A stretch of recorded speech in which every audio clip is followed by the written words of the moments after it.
बहुत देना चाहता हूं कि इन्होंने ये स्थायी पहल की है और ये सबको बताया है कि इसके बाद हर इतवार को इसको और बृहत रूप में किया जाएगा।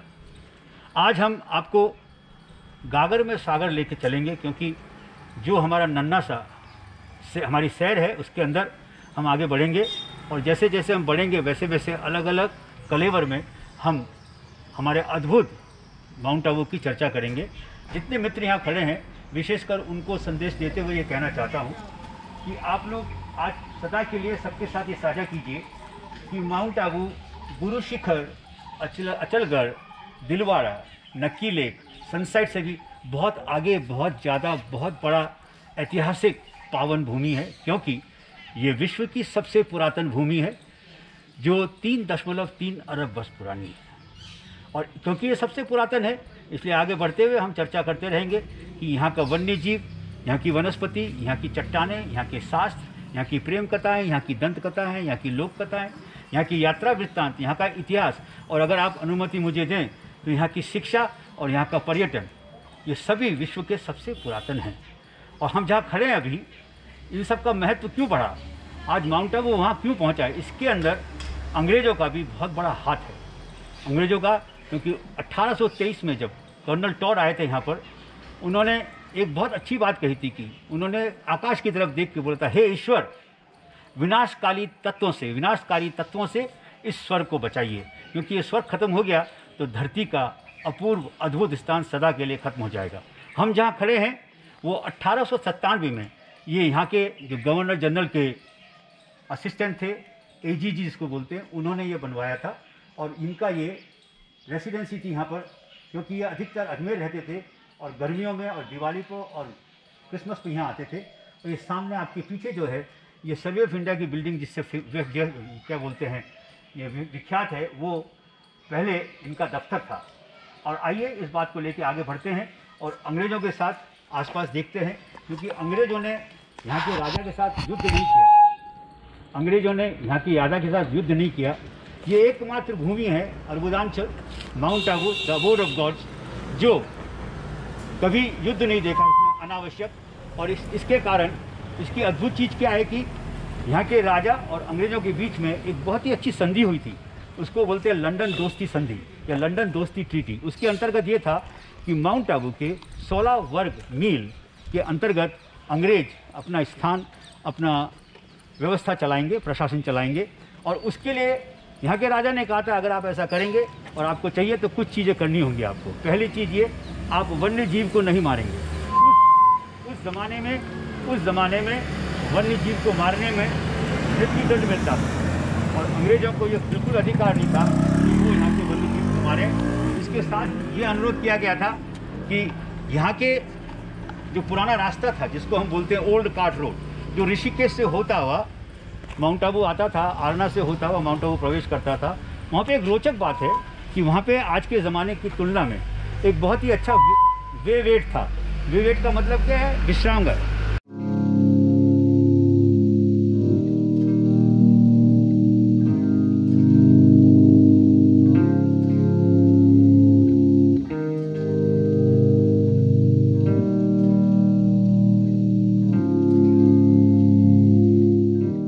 जानते हैं कि सबसे पुरातन होने के कारण यहाँ भूमि पर वन्य जीव और वनस्पति सबसे पुराने हैं। इसका मतलब ये हुआ कि जितना कुछ यहाँ देख रहे हैं वो बहुत संवेदनशील है, इसको अंग्रेजी में कहते हैं बहुत फ्रजाइल है और इससे पुराना दुनिया में कहीं नहीं है। इसलिए आप देखेंगे यहाँ की चट्टानें जो हैं विश्व की सबसे पुरातन चट्टानें हैं। उनके रूप रंग देखेंगे आप तो आपको अद्भुत लगेगा। अद्भुत कैसे लगेगा, आपने देखा होगा जब माउंट आबू चढ़ते हैं आप तो वहाँ की चट्टानें हैं, जैसे कि कैमल रॉक है, ऐसी बहुत सारी रॉक्स हैं, जैसे कि नन रॉक है, जैसे टोड रॉक है। साहब को मिल गए और CRPF को मिल गए, वो तो सुरक्षित है और जो है वो बर्बाद हो रहे हैं। ठीक वैसे ही जैसे कि सर्वे ऑफ इंडिया की बिल्डिंग खराब हो रही है, हमें CPWD दिल्ली से बात करनी चाहिए। इसका हम बहुत उपयोग कर सकते हैं, इसका हम स्कूल बना सकते हैं, इसका और भी कुछ बना सकते हैं। और इसके लिए अगर SDM साहब हमारा मार्ग प्रदर्शन करेंगे तो हम आगे बढ़ेंगे। और आगे हम जब जाएंगे, हम यहीं से चालू करते हैं बात, क्योंकि दाहिनी तरफ आपने देखा रिट्रीट है, ये बहुत ही सुंदर बंगलो है और इसको CRPF, क्योंकि फौज है, आपको जानना चाहिए CRPF विश्व की सबसे बड़ी अर्धबल सैनिक दल है, सबसे बड़ा, इससे बड़ा सैनिक दल कोई नहीं है। और ये जो काम करते हैं, मैंने शांति समय में भी और तकलीफ के समय में, आपदा समय में, चाहे वो मनुष्य की आपदा हो चाहे प्राकृतिक आपदा हो, ये अद्भुत करते हैं। और विशेषकर माउंट आबू के लिए ये वरदान है। तो हम आगे जब जाते हैं, इनका जो हेडक्वार्टर है उसका नाम है लॉरेंस बिल्डिंग। आज वो CRPF है, आंतरिक सुरक्षा अकादमी। आंतरिक सुरक्षा अकादमी 1975 में बनी थी। उसके पहले अगर पीछे जाते हैं तो तुरंत स्वतंत्रता के पश्चात यहाँ पर ये स्कूल बंद हो चुका था। स्कूल क्यों था, स्कूल की चर्चा क्यों कर रहा हूँ मैं आपको बताता हूँ। किंतु उसके पहले जब स्कूल बंद हो गया तो इंडियन पुलिस अकादमी हुआ, और इंडियन पुलिस अकादमी जब स्थानांतर हुई हैदराबाद, तब ये CRPF ने ले लिया और इंटरनल सिक्योरिटी अकादमी बनी। ये बात चलती है बहुत पुरानी, जब सर हेनरी लॉरेंस जो AGG थे माउंट आबू के, राजस्थान के, जब वो यहाँ थे, उनकी पत्नी जो ज़्यादा महत्वपूर्ण रखती है माउंट आबू। बहुत ज़रूरी है कि जो सिपाही मर जाते हैं लड़ाई में, उनके बच्चों के लिए, जो अनाथ हो जाते हैं, उनके लिए स्कूल नहीं है, तुम स्कूल बनाओ। तो हेनरी लॉरेंस ने 4 स्कूल बनाए थे। 4 स्कूल, एक दक्षिण में बनाया था, एक देहरादून में बनाया था, एक पाकिस्तान में बनाया था, और एक माउंट आबू में बनाया था। माउंट आबू का जो स्कूल था, लॉरेंस स्कूल, वो शुरू होने के पहले दुखद है कि जिसने इसकी प्रेरणा दी थी, लेडी लॉरेंस ने, उनका देहांत हो गया। उनके देहांत के बाद ये स्कूल खुला, और स्कूल खुलने के बाद 1957 में भी हेनरी लॉरेंस जब लामार्टिनिया में खड़े थे खिड़की में शाम को, और गदर था, तो उस समय जो गोली चली, इसको बोलते हैं रिकोशेट, मतलब एक गोली कहीं लगी और वहाँ से उछल के आई और उन पे लगी और उन पे डेथ हो गई। आप देखेंगे जैसे हम नीचे जाएंगे। ये क्या है, इधर क्या है? ये सब बंगलोज है सर। ये किसका? ये जोधपुर का बंगला है। ये जोधपुर बंगला, इसको रिवाइव कर रहे हैं, CRPF वालों ने खरीद लिया है और इसका जीर्णोद्धार कर रहे हैं। तो अभी हाल में CRPF ने बहुत सारी प्रॉपर्टी खरीदी है, उसमें RHE भी है आपके घर के सामने सर। वो सबसे पहला शुरू के होटल थे, RHE और जाकरंडा होटल। उसकी हम चर्चा करेंगे, होटल के आगे बढ़ेंगे। क्योंकि बड़ा रोचक लगता है कि ये 2 ही होटल थे माउंट आबू में, और एक सराय थी पंडित रामचरण की, जो नक्की पे थी। तो ये शुरुआत के जो संकेत थे, इस तरह से माउंट आबू में भविष्य में होटल इंडस्ट्री, पर्यटन इंडस्ट्री बढ़ेगी। आप सामने देखिए, इंटरनल सिक्योरिटी अकादमी है। अब ये 1857 के पहले ही बनकर तैयार हो चुकी थी, किंतु लेडी होनोरिया जिन्होंने इसकी प्रेरणा दी थी, वो इसको नहीं देख सकी। किंतु उनकी कब्र जो है यहाँ पे कब्रिस्तान में है।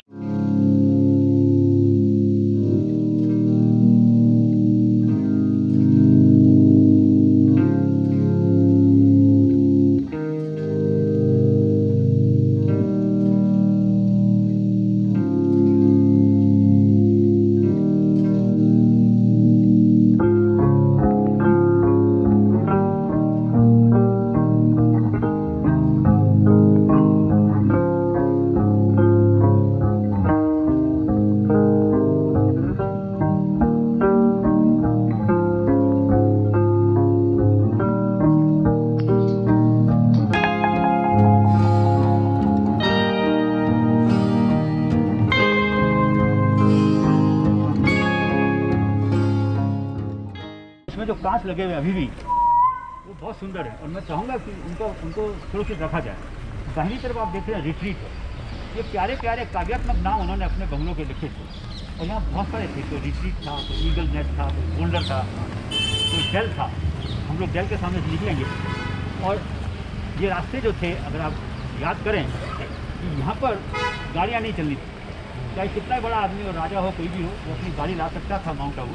इसके पश्चात वो रास्ते पे गाड़ी नहीं चला सकता। यहाँ पे इत्तेफाक से उस ज़माने में हाथ से खींचने वाले रिक्शा चलते थे, और कल एक परिवार रह गया।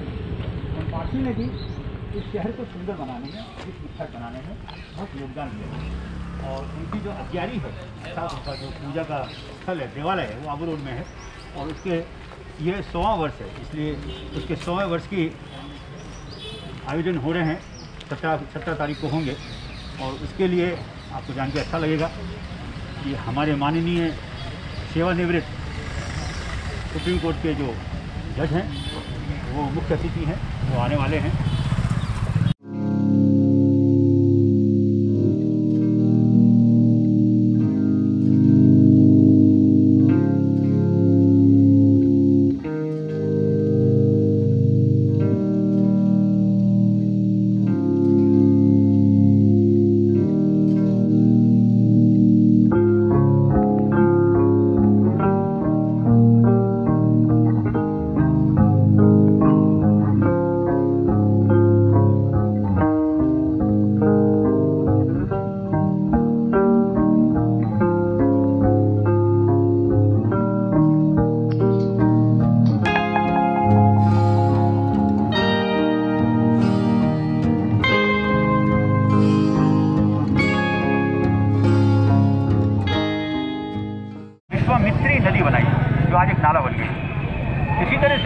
बहुत ऋषि मुनि आए।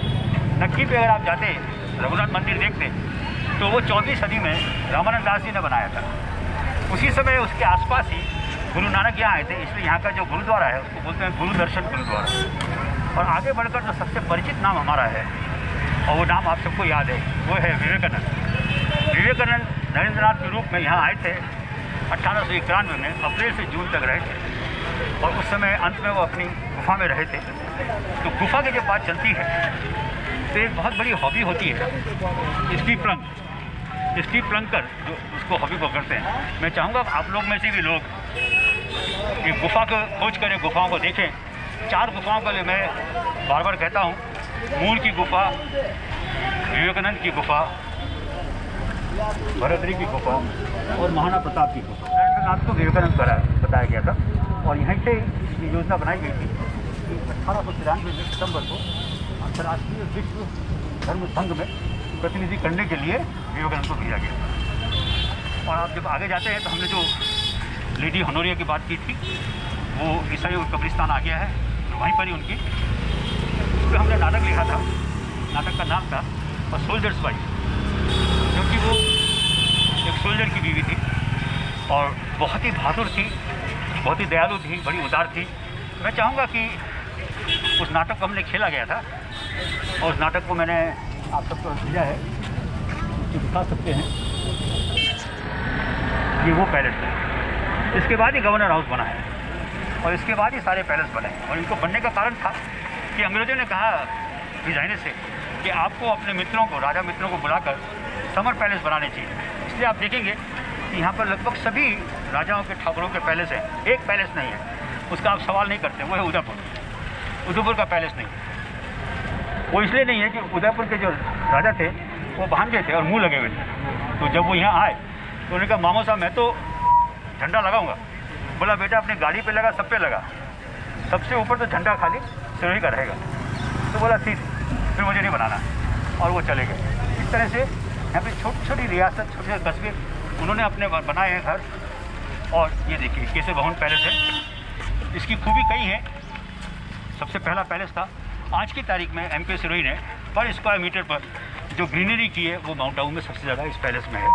और सबसे ज़्यादा इको फ्रेंडली जो पैलेस है या होटल है या दोनों है वो ये है। इन्होंने न चट्टानें तोड़ी, न चट्टानें उड़ाई, न पेड़ काटे, और ये सब कर कर इन्होंने एक उदाहरण हासिल किया है कि हम खाने में पर्यावरण के साथ खाने के रह सकते हैं।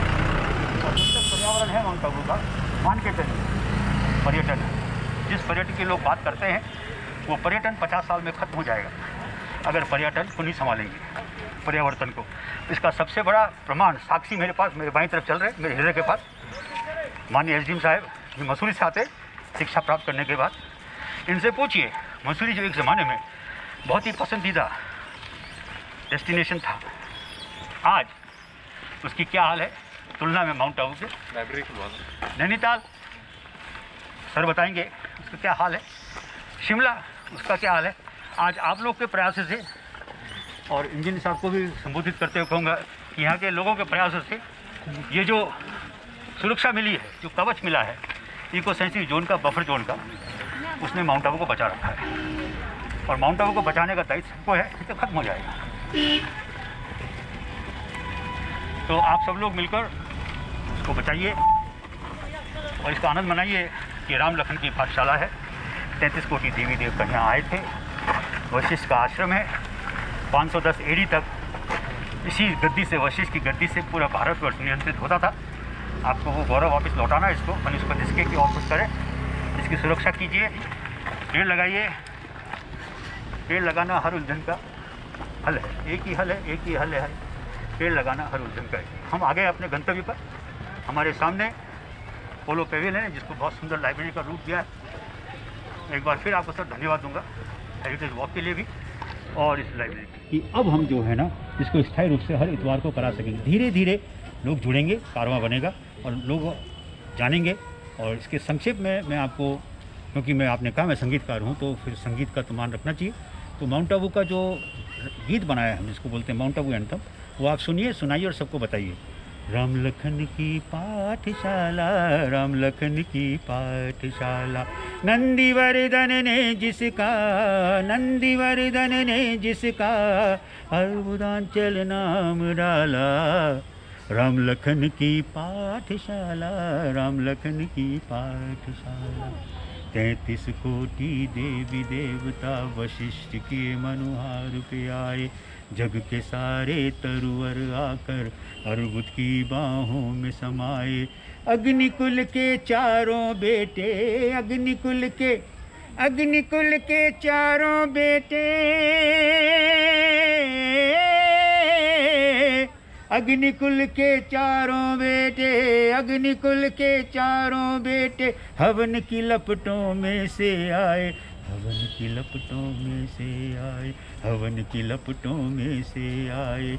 सृष्टि की ये श्रेष्ठ शाला जहाँ पुण्य सभी ने कमा डाला। वेद व्यास ने धर्मराज से, वेद व्यास ने धर्मराज से बार बार ये कह डाला।